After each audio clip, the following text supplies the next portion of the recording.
적을 알고 나를 알면 이건 100점 백승이죠. 우리 저 나고. 나 여기 들어가고 싶으니까 나 받아줘. 약간 이런 거죠.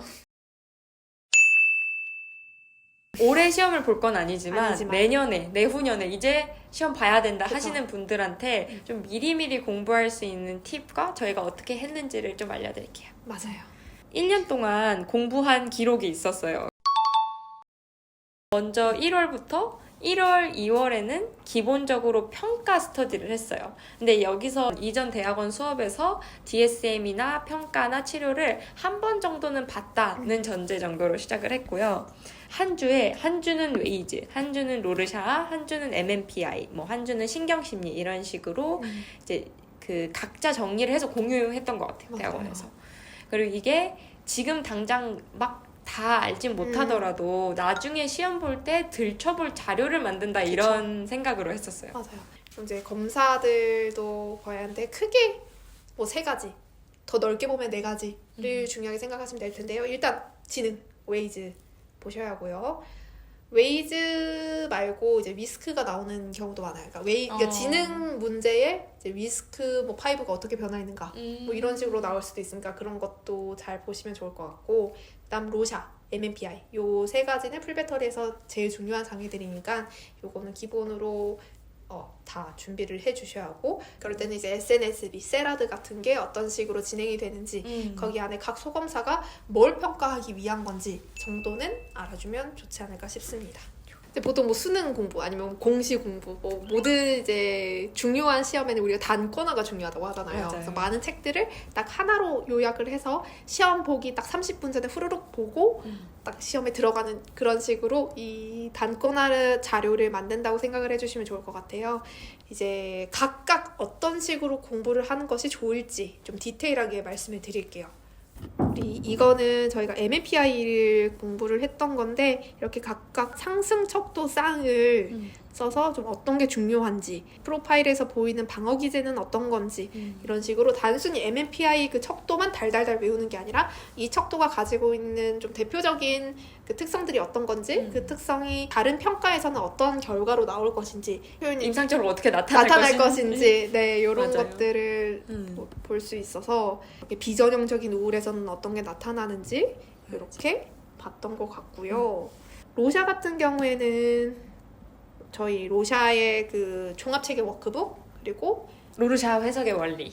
로샤의 해석의 원리 그 2가지 책을 좀 정리를 했었는데, 로샤 채점 문제도 굉장히 많이 나오죠. 맞아요. 채점하는 부분을 제일 많이 봤던 것 같아요. 그래서 많이 나온 게 뭐 FT, FV, FD. 제가 시험 다녔을 때는 로샤의 그 여기저기 책을 보면은 그 예시가 나와 있거든요. 그쵸. 우선 로샤 책 뒤에도 나와 있고 아니면 다른 뭐 사례집에서도 나와 있어요. 그럼 그거를 주고 그거에 대해 어떻게 채점할 것인가 이렇게 그 문제가 나왔었는데, 그러면 이거는 많이 풀어봐야지 감이 잡히거든요. 이것만 봐서는 감이 안 잡히니까 그런 여러 책에 있는 로샤 반응을 가지고 채점하는 연습도 해보면 좋을 것 같고요. 맞아. 그리고 그런 책을 봤더니 뭐 뿔 달린 인간 이런 거는 뭐 HD로 처리가 되는지 아니면 인컴이 되는지 이런 것들도 많이 보였어서 그런 것도 같이 정리를 했던 것 같아요. 저희 그 로샤 해석을 어떻게 할 것인가에서 예를 들어서 구조변인 해석에서 경험에 대한 주의 람다는 뭐 0.3부터 99까지 괜찮은 거고 1이 넘으면 주의 초점이 너무 좁은 거고 이런 식으로 좀 이 숫자들이 있잖아요. 근데 그냥 로샤 구조적 해석을 두고 그 사람을 해석해라 하면은 우리가 이 숫자를 대략적이라도 알지 못하면은 거기에 답이 어렵기 때문에 뭐가 높고 낮은지 이런 기준은 꼭 알아둬야 된다는 거.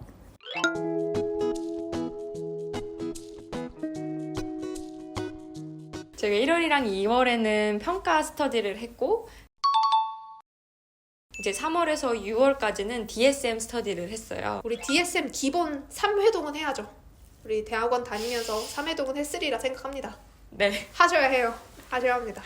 저희도 3회도 꽤 어렵게 했는데 이게 처음 하실 때 너무 부담스러울 필요가 없는 게 처음에 책이 이만하게 생겼지만 이거를 한 번 읽고 두 번 읽고 세 번 읽으면은 이해된 내용은 금방금방 넘어가기 때문에 생각보다 더 빨리 읽을 수 있어요. 맞아요. 근데 저희가 처음에는 한 3달 정도 걸렸던 것 같고 그 다음에 읽을 때 한 달 반? 그리고 점점 나중에는 짧아집니다. 진짜 2주에 한 번 돌리기도 네. 했었던 것 같아요. 진단 기준은 이걸 토시 하나 틀리지 않고 외워야 하기보다는 중요한 키워드들이 들어가면 됩니다. 그래서 우리 병리적인 용어 중에 중요한 것들이 있죠. 뭐 바이폴러에서는 뭐 과민성, 뭐 이리터빌리티 이런 맞아요. 거를 정확하게 써주는 거, 그리고 이제 불면이 아니라 수면 욕구의 감소 이런 식으로 좀 디테일하게 맞아요. 작성을 해주시는 게 중요해요. 그리고 저희는 그때 진단 기준도 공부하고 명시자나 아형이 있으면 항상 같이 쓰는 연습을 했어요.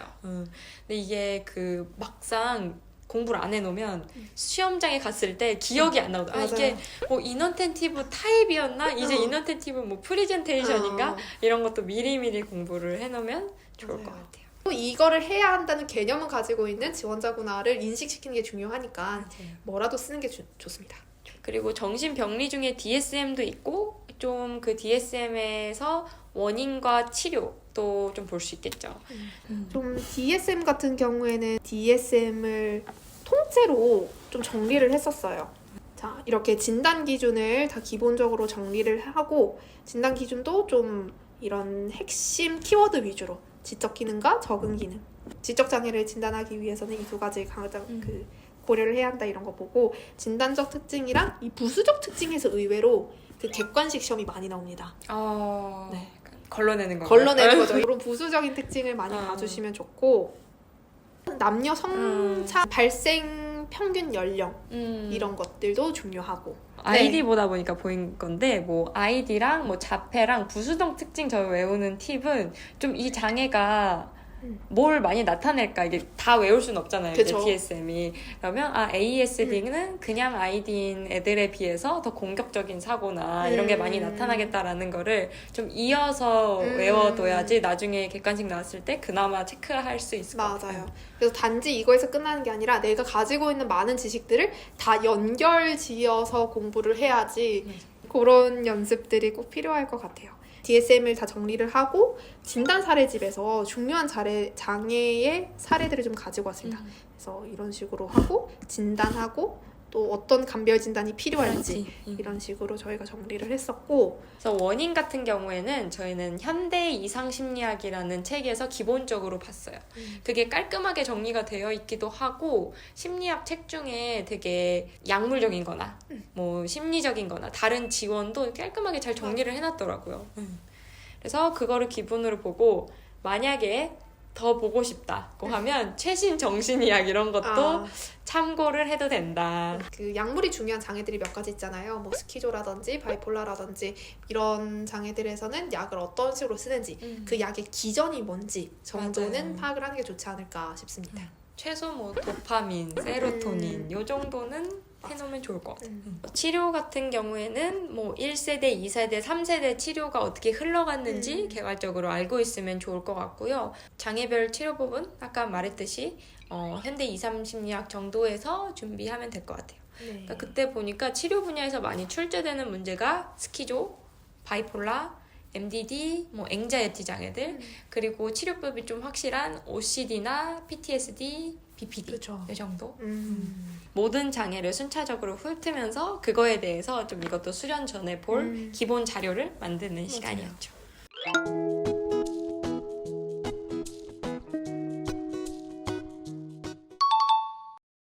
그리고 이제 7월에 가서 사례 스터디를 시작합니다. 이제 한 학기가 끝나고 나서 좀 사례에 대해서 어떻게 통합하면 좋을지 좀 더 윗단계를 하려고 했던 것 같아요. 맞아요. 그렇게 이제 여름을 아주 바싹 보내게 됩니다. 맞아요. 네. 그리고 이제 9월 말, 10월부터 공고가 나기 시작하니까 그때는 저희가 9월까지는 기본적인 공부는 끝낸다. 10월부터는 이제 나오는 병원에 맞게 준비한다는 생각으로 해서 9월까지 한번 돌린다는 느낌이었고 10월부터는 내가 지금까지 봤는데도 부족한 부분 채우면서 좀 시험 준비하고 병원 지원하고 뭐 자소서 쓰고 면접 준비하고 이랬던 것 같아요. 맞아요. 저희가 신경심리평가 많이 하는지 사실 들어가기 전에 잘 모르잖아요. 모르죠. 근데 저희는 제가 생각했을 때 저희가 할 수 있는 모든 경로를 통해서 알았던 것 같아요. 맞아. 그래서 병원 홈페이지에서 노인을 보는 교수님들이 아. 몇 분이나 계신지, 뭐 소아를 보는 교수님이 많으면 위스키 문제는 나오겠구나, 나오겠다. 약간 이런 식으로 맞아요. 생각했던 것 같아요. 저희가 했던 그 부가적인 일들이 병원의 인재상을 좀 찾아보고 이 병원이 어떤 직원들이 많은가, 어떤 사람을 뽑는가 이런 거 봤던 것 같아요.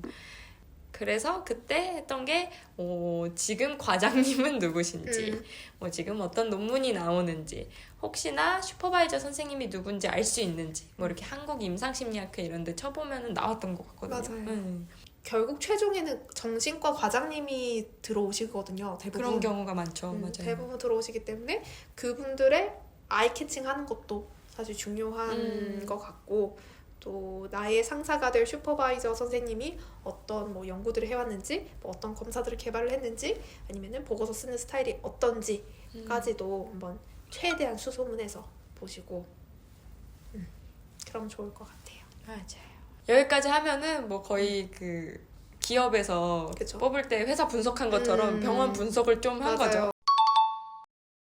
그래서 수련생 모집하는 병원들이 줄어든다, 이제 수련생들을 적게 뽑고 전문가들을 많이 뽑는다 얘기를 하지만, 그래도 각 병원에 한두 명씩은 꼭 뽑는 것 같습니다. 네, 매년 TO가 한두 명은 나눈 것 같으니까요.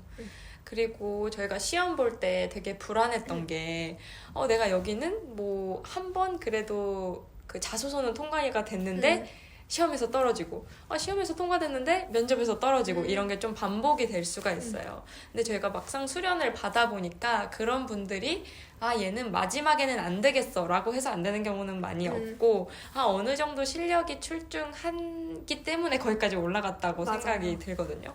그래서 너무 그럴 때 좌절하시지 마시고, 내가 여기서 몇 번 붙을 정도로 능력이 있구나, 몇 병원에서 내가 시험을 합격할 정도로 잘하고 있구나, 이렇게 좀 스스로 독려해 주시면 좋을 것 같아요. 맞아요. 그래서 우리 실제 저희의 경험을 생각을 해보면, 우리 박쌤은 필기를 되게 잘 봐서 다 필기 시험을 보러 가는 거예요. 근데 저는 필기에서 다 그러니까 서류에서 걸러질 때도 많았고, 필기에서 계속 떨어지니까 나는 공부를 진짜 내가 지금까지 1년 동안 열심히 공부했는데 이게 뭐지? 약간 이런 생각이 들었었고, 그랬는데 결국에는 먼저 합격했어요. 100번 떨어져도 한 번만 붙으면 되더라고요. 맞아요. 그러니까 붙을 때까지 하시면 되고. 저는 저희 병원에 갈 때 제가 합격할 거라고 생각을 안 했어요. 모든 저희 병원이 3번 면접을 봤었는데, 첫 번째 면접에서도 나는 여기까지다. 두 번째 면접에서도 여기까지다. 그래서 세 번째도 그래 가나 보자 이러고, 이제 끝나고도 기대를 그렇게 많이 안 하고 다른 병원 지원을 했었는데, 그러던 와중에 소식이 들린 거죠. 그쵸. 그래서 사람 일은 모른다. 언제 어떻게 될지 모른다. 맞아요. 버텨야 하고, 멘탈 관리 진짜 잘 하셔야 해요. 내가 시험을 보러 가서도 어차피 떨어질 건데 라는 마인드로 풀면은 될 문제도 안 됩니다. 근데 내가 어떻게 해서든 순위권 안에 든다 라는 생각으로 풀면은 그래도 또 온 우주의 기운이 도우니까 마인드 컨트롤 잘 하시고, 떨어져도 그거는 선생님이 부족해서가 아니라 그냥 운의 차이인 것 같아요. 맞아요. 거기서부터는. 그러니까 나의 실력의 문제가 아니라 그냥 그날의 컨디션, 그날 그 면접을 보신 분, 아니면 시험에 채점하신 분과 나의 합, 이런 많은 것들, 그리고 우연히 나보다 그냥 더 마음에 드는 지원자가 지원을 했던, 그냥 그런 운의 차이이기 때문에 거기에 너무 흔들리시기보다는 그 다음 병원을 더 열심히 준비하시는 게 필요하겠습니다. 이 정도 하면 저희가 필기시험 합격할 수 있을까요? 필기시험을 위한 공부를 마쳤다고 할 수 있을까요? 저는 이 정도면 된다. 좋아요. 이 정도 했더니 그래도 됐다. 이 정도 하면 저희가 이제 앞선 편에서 우리 병원을 한 10개 정도 추렸잖아요. 그럼 여기서 한 5개 떨어지고 5개는 아마 필기 붙을 거예요. 한 50% 확률. 그쵸, 이 정도면. 그러면 이 5개 병원에서 우리가 결국 합격을 하기 위한 최종 면접 과정 어떻게 준비해야 하는지 또 꿀팁 찾아뵙겠습니다.